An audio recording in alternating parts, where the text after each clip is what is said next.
Kamu bilang apa? Membatalkan acara pernikahan kita? Tanya Farah. Ia membulatkan matanya dengan sempurna ke arah Alvin, kekasih yang sudah hampir 1,5 tahun berpacaran dengannya. Alvin mengangguk dengan ekspresi datar ke arah Farah. Aku tidak bisa menikah sekarang, Ra.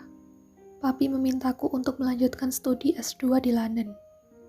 Kamu tahu kan bagaimana papiku itu? Semua kemauannya harus dituruti.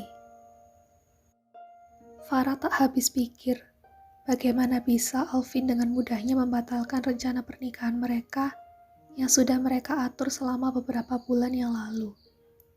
Seharusnya bulan depan pernikahan indah yang dinanti oleh Farah akan terwujud. Tapi kenyataannya, sekarang ia seperti terkena hantaman benda yang keras begitu Alvin mengatakan akan membatalkan pernikahan itu. Bahkan memilih untuk mengikuti perintah papinya dan melanjutkan kuliahnya di London. Cairan bening mulai menetes di sudut mata Farah. Jadi bagaimana kelanjutan hubungan kita? Tanya Farah. Bulan depan aku harus berangkat ke London. Semua berkas untuk kuliahku di sana telah selesai diurus. Jadi kita putus. Potong Farah langsung. Alvin terdiam, tak ada kata-kata yang keluar dari bibirnya. Farah menghela nafasnya dengan kasar. Ia lalu menghapus air mata yang telah menetes di pipinya. Segera ia bangkit dari tempat duduk di kafe yang menjadi tempat favorit pertemuan mereka itu. Aku sudah tahu jawabannya. Terima kasih untuk waktumu dan untuk semua yang sudah kamu berikan padaku selama 1,5 tahun ini, ucap Farah. Ia lantas mengambil tas tangannya lalu segera pergi menjauh dari Alvin. Laki-laki itu menatap hampa ke arah punggung Farah yang berjalan kian menjauh dan lalu menghilang di balik pintu kafe itu. Sementara Farah menghentakkan kakinya berkali-kali begitu berhasil keluar dari kafe. Dengan hati yang bergemuruh dan berusaha bersikap tegar di hadapan Alvin tadi, kini ia bisa dengan bebas menangis tanpa dilihat oleh laki-laki yang baru saja membatalkan pernikahan mereka itu. Bahkan Farah memilih untuk tak melanjutkan hubungan itu. Sesungguhnya Farah mengharapkan Alvin untuk mengejarnya dan meminta maaf pada kejadian tadi. Dan sungguh berharap bahwa ini hanya bagian dari rencana Alvin untuk berpura-pura memberikannya kejutan. Tapi semua itu hanya harapan angan yang tidak akan terjadi. Kenyataannya Alvin tak mengejar Farah dan tak menolak untuk mengakhiri hubungan ini. Ini bukan pura-pura, namun ini sungguh nyata. Dan lagi-lagi Farah harus gagal menikah. Farah sudah 2 kali gagal menikah. Sebelumnya, 2 tahun lalu juga gagal menikah akibat calon suaminya yang meninggal seminggu sebelum acara pernikahannya. Setelah beberapa bulan melewati kesedihan itu, muncullah Alvin sebagai laki-laki baru yang menghiasi hari-hari kelabu Farah. Alvin menjanjikan pernikahan pada Farah, mengingat usia mereka yang sudah sangat cukup untuk berumah tangga. Tapi lagi-lagi harus berujung gagal menikah dengan alasan Alvin yang hendak melanjutkan kuliah di London. Farah menghentikan sebuah taksi. Ia segera masuk ke dalam taksi itu sambil tetap menangis terseduh. Menyesali nasibnya yang sangat menyedihkan ini. Mungkin ini bagian dari karma yang harus ia jalani.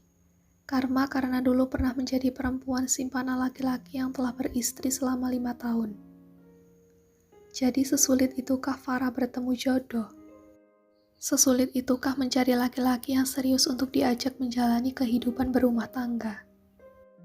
Mungkin cita-citanya untuk menikah di usia 30 tahun ini memang harus ia kubur dalam-dalam.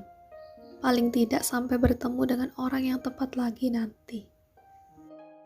Farah menghabiskan malam sendunya di sebuah klub malam. Perempuan itu hanya menatap dengan pandangan kosong ke arah minuman alkohol yang sudah hampir 1 jam tidak ia minum. Baginya mabuk bukan pilihan yang tepat untuk melampiaskan kegalauan hatinya.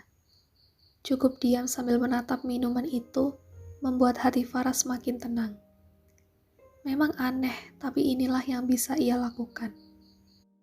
Bahkan ia hampir tak peduli dengan hingar-bingar suara musik dan orang-orang di klub malam itu.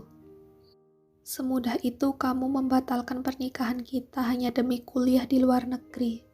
Gumam Farah sambil tersenyum kecut dan menatap ke arah gelas yang berisi minuman alkohol di hadapannya. Seorang pemuda tiba-tiba duduk di kursi sebelah Farah. Matanya terus menatap intens ke arah perempuan yang sedang galau akibat gagal menikah lagi itu. Namun Farah tak peduli. Ia lebih fokus untuk menatap minumannya. "Kenapa tidak diminum?" tanya pemuda itu. Farah melirik dengan sudut matanya sekilas. Ia tak yakin pemuda itu berbicara dengannya. Farah pun memilih untuk cuek saja. Pemuda itu lalu mendekatkan bibirnya di telinga Farah. "Hei, aku bertanya padamu, kenapa tidak diminum?" tanya pemuda itu. Farah tersentak kaget. Wajahnya langsung berubah sinis ke pemuda itu. "Bukan urusan kamu," sautnya. "Aku temani kamu boleh?" tanya pemuda itu lagi yang kemudian tersenyum manis pada Farah. Farah menghela nafasnya dengan kasar. Ia sedang tak ingin diganggu oleh siapapun. Apalagi dengan pemuda ini. Dari wajahnya saja Farah bisa menebak kalau usianya jauh lebih muda dari Farah. "Aku tebak kamu pasti sedang galau kan?" tebak pemuda itu tanpa menoleh ke Farah. Ia meneguk minuman yang ia pegang sedari tadi. "Sok tahu," cibir Farah. "Mau aku bantu untuk menghilangkan galau?" bisik pemuda itu kemudian. Ia tiba-tiba saja sudah menempel pada Farah. "Tolong jangan ganggu. Aku sedang ingin sendiri dan tidak berminat untuk meladeni kamu," ketus Farah. "Sedang ingin sendiri tapi malah pergi ke tempat yang ramai. Aneh," gumam pemuda itu sambil kemudian tersenyum kecut. Farah bisa mendengarnya. Ia jadi kesal dan tak mau menghabiskan waktu berlama-lama dengan pemuda ini. Farah pun hendak bangkit dari tempat duduknya. Baru saja ia berdiri, namun lengannya sudah dipegang oleh pemuda tadi. "Kemana?" tanya pemuda itu. "Bukan urusan kamu," ketus Farah lagi.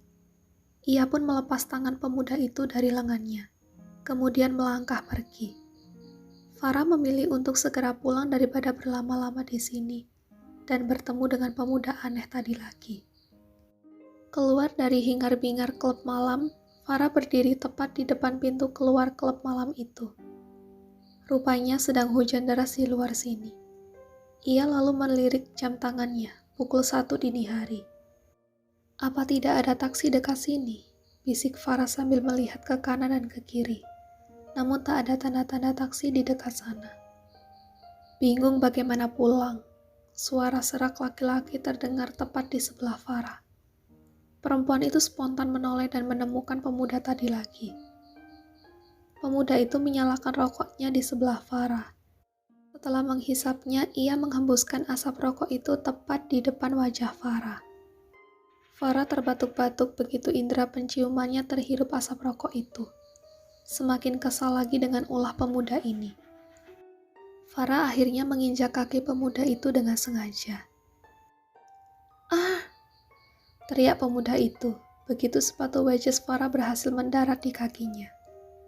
"Makanya jangan cari masalah," umpat Farah. "Jangan galak gitu dong, Mbak," ucap pemuda itu sambil mengelus kakinya yang sakit. "Aku berniat baik mau kembalikan ini." Pemuda itu langsung menyerahkan sebuah cincin pada Farah. Cincin yang tadi Farah lepas dengan sengaja di dalam klub dan ia letakkan di sebelah gelas minumannya. Itu cincin yang diberikan oleh Alvin saat melamar Farah. Dulu cincin ini sangat berarti, sekarang bagi Farah sudah tidak penting lagi. "Bukan milikku," ucap Farah langsung. Pemuda itu mengerutkan alisnya. "Kalau bukan milikmu, kenapa cincin ini ada di sebelah minumanmu tadi?" tanya pemuda itu. "Buang saja, aku tidak peduli," jawab Farah cuek. Pemuda itu mengedikkan bahunya dan lalu mengikuti perintah Farah untuk membuang cincin itu. Ia pun melempar cincin itu dengan sembarangan. Farah refleks melihat pergerakan pemuda tadi yang dengan seenaknya melempar asal cincin itu. "Hei, kenapa kamu buang?" pekik Farah dengan mata membulat sempurna.